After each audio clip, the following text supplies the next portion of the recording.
हम सब बहुत खुशनसीब हैं कि हमारे हिंदुस्तान के प्रधानमंत्री माननीय श्री नरेंद्र मोदी जी 56 इंच का सीना रखते हैं, शेर की तरह हिम्मत रखते हैं। ये हमारे लिए बहुत गर्व करने वाली बात है। देखा गया है कि जब कभी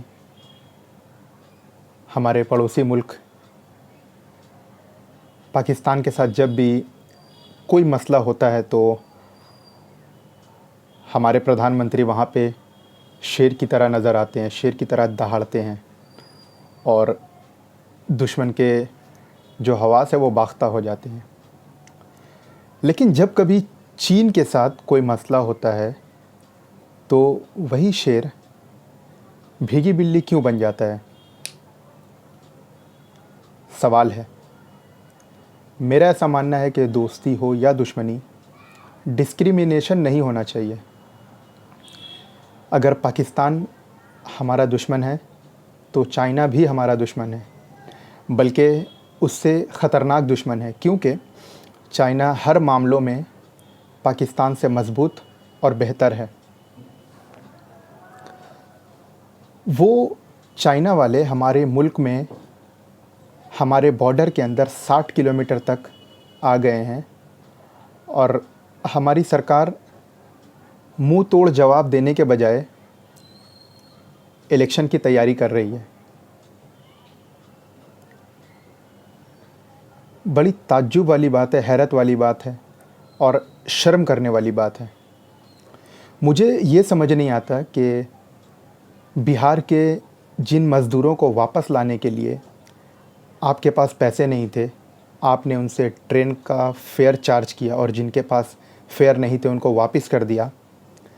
आज उसी बिहार में आपने 72,000 LED स्क्रीन भिजवाकर अपने प्रचार किए और इसी तैयारी में आप हैं। मुझे समझ नहीं आता कि इस सरकार के पास पूरे हिंदुस्तानियों के CAA और NRC के डॉक्यूमेंट चेक करने के लिए पैसे अवेलेबल थे, लेकिन जब बात हुई कि कोरोना की चेकिंग करी जाए तो सरकार ने साफ खुले अल्फाज में कह दिया कि उनके पास इतने पैसे नहीं हैं कि 130 करोड़ आवाम की चेकिंग की जाए। मुझे लगता है कि ऐसी बेशर्म सरकार, ऐसी बेहया सरकार हिंदुस्तान ने पहले कभी नहीं देखा है। और मैं समझता हूँ कि चाइना तो फिर भी बहुत बहुत मज़बूत मुल्क है हर लिहाज से, फिर चाहे वो मैन पावर की बात हो या फिर आर्म्स एंड अम्यूनिशन की बात हो, टेक्नोलॉजी की बात हो।